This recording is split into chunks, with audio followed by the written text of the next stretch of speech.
Hello and welcome back. I'm sorry yet again for the delay in getting out a video. I've really been quite poorly since Christmas, but fortunately I'm on the mend now, so hoping to get into the shop and do some projects. In the meantime, I've been chatting on Facebook with a few of the guys, and we've come up with this little idea that we thought we'd like to run by you. And the idea is 10 questions. We all get asked questions on YouTube, and we thought we'd have a look at some of the more common questions and each answer them in our own way. The four of us that have been chatting all have something in common. We all have quite small workshops. John Clothier of the Wood Turning Shed, Stephen Watson, Stephen's 8x6 workshop, Paul Lockwood and myself have all been having a chat on Facebook about this and came up with some questions, and we're each going to do a session on that, and feel free if you want to join in on your channel. So here's just a few of the questions that we get asked over a period of time, and these are my answers. I started about 3 years ago, something like that. It was a bit of a spluttering start because no sooner had I started than my lathe failed. I bought a second-hand lathe over eBay and it proved to be very poor. So it was a little while before I could afford another, and then I got my trusty little Axminster, and I've been fine ever since. As to why, well, I've always loved wood, always loved wood.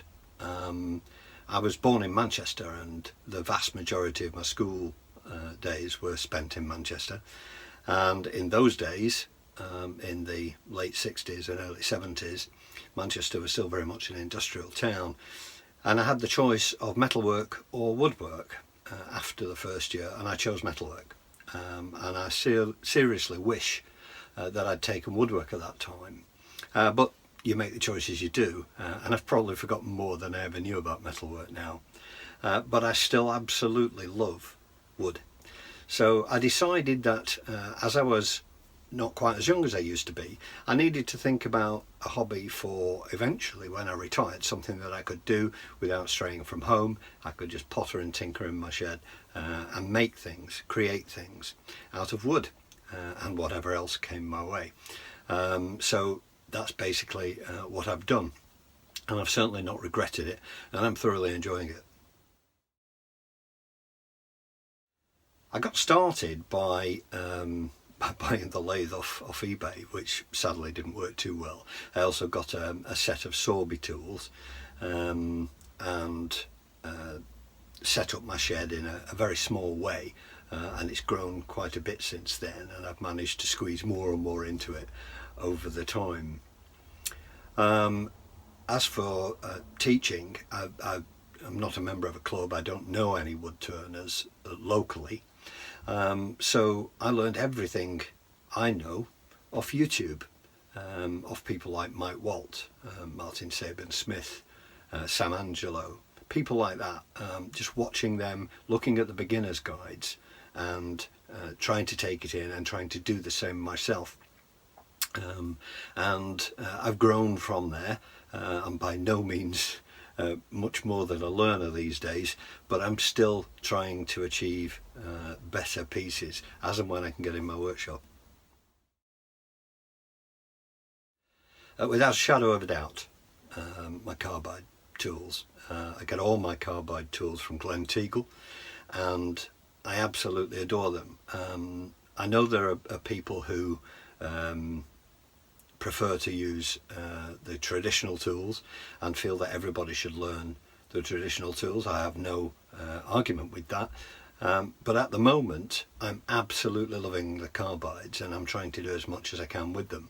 I have a set of the larger tools, including the wonderful 9mm box hollower, and a set of pen turning tools, which are shorter, easier to handle for some pieces, not only for pens, and I'm truly enjoying using those. I may well get back to the other tools at some point, and I still use the skew for various things, just because it's very pointy and very sharp. It comes in very useful for things like miters, and for just little details and things like that, and also obviously I use a parting tool. But in general, I use the carbides all the time, absolutely loving them, and I continue to get better with them as time goes on. I like a wax finish. Anything from the Hampshire Sheen stable will do for me. In recent times, from the middle of last year, I've been using Yorkshire Grit because this is such a small space. Once I've finished the piece and sanded to about 240, I get the Yorkshire Grit out and finish my sanding with that. No dust, and it does have beeswax in it, so it gets a really good starting base for wax finishes. I then finish usually with one of the Hampshire Sheen products. I totally love waxes, but I've found the Hampshire Sheen stuff to do everything I need it to do, and I'm waiting for a tin of microcrystalline wax from Hampshire Sheen to complete the set, and then I'll have a play with that, certainly with pens. I'm pretty much going off using a CA finish for pens. I'd much rather use a decent wax finish. I think microcrystalline is going to be the way forward. I'd like to get better at what I'm doing. I'd like to be able to spend more time in the workshop and not be quite as ill as I have been over the past couple of months. I really would love to get out here and make some more pieces and try and experiment a little and get braver and do more complex pieces. But one of the things I dearly want to do is make a musical instrument again. As most of you know, I've had a dabble in making banjos and various bits and pieces, and I started stripping a guitar down. You can still see the neck over my shoulder here that I haven't got any further with, but my channel is called Lathes, Larks and Lutherie, and I haven't done much in the lutherie department. So one of my aims this year is to start a musical instrument and finish it to playing, and film the whole process. So that's one of the things I want to do this year. That's a pretty tough one. I enjoy all of it, but I think in all, my favourite thing is finishing. I absolutely adore sanding down and waxing and getting the beauty out of the wood. I really truly enjoy that. I don't know what it is about it. Some people just loathe sanding and finishing, but I absolutely love it, and getting a really strong finish is something that I think makes even a mediocre piece quite special. Again, another difficult one. Certainly my most popular piece as far as people watching videos are concerned was the Yew table lamp, and I must admit that's definitely amongst the top pieces that I've enjoyed turning. The other one, possibly the olive bowl. I enjoyed that very much. I learned an awful lot turning that, and I sincerely hope I'm going to come back from UKIS this year with some more olive wood to turn, and some more yew for that matter. Beautiful woods to turn. So probably between those two.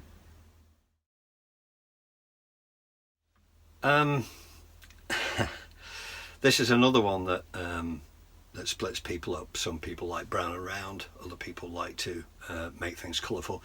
I don't see any reason why you can't have both. I've dabbled in colour. I haven't done anything definitive yet. I've only really played with it, and I need to get myself a little spray gun to make the job better and make it work properly for me. I'd also like to have a dabble with some of the stuff that Gary Lowe does.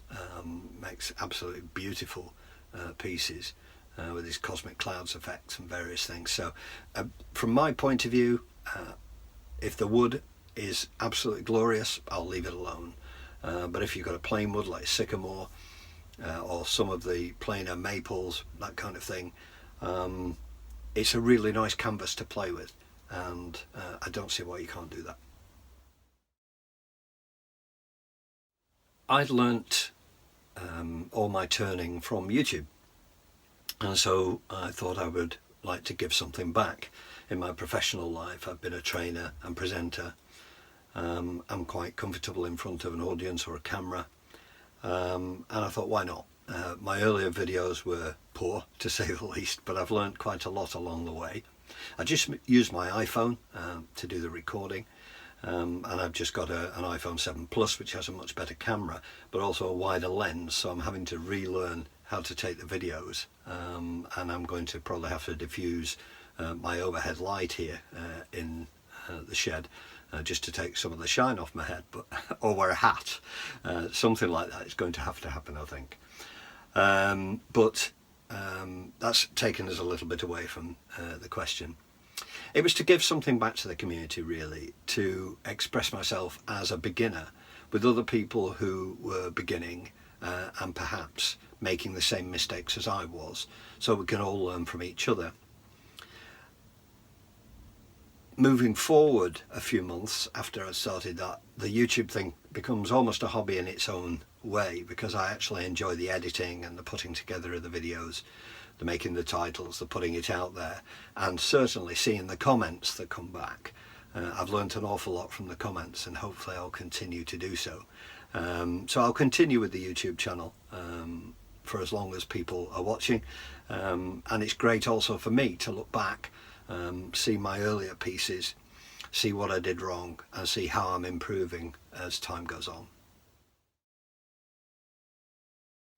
I'm not a person for sitting around. I'm semi-retired these days. I work a couple of days a week, and so I have plenty of time to fill. I'm a musician. I play banjo and guitar. I've played bass in the past, electric guitar, various other instruments. I blew a tenor sax for a while, not very successfully. So music is a big part of my life. I'm also a licensed radio amateur. I hold the call sign Golf Zero Victor Golf Sierra G0 VGS, that's my call sign, and I enjoy quite a lot of the aspects of that very, very vast hobby, which has also taught me so much. So they're just a couple of the things I do in my spare time, as well as coming in here and turning some wood. Well, I hope you've enjoyed me chatting along for a while, and I hope you don't mind no turning in this video. There will be another project up very, very soon, I promise. I'd like to thank all of my subscribers, and I've had quite a few new ones just recently. Thanks very much for coming on board. Thanks for continuing to support the channel. I know I'm not quite as prolific as some of the other channels, but I do try very hard to get those projects out. In the meantime, I'm going to nominate John Clothier to do the next video, and then we'll see where we go from there. But thanks very much for watching, and until the next time, bye for now.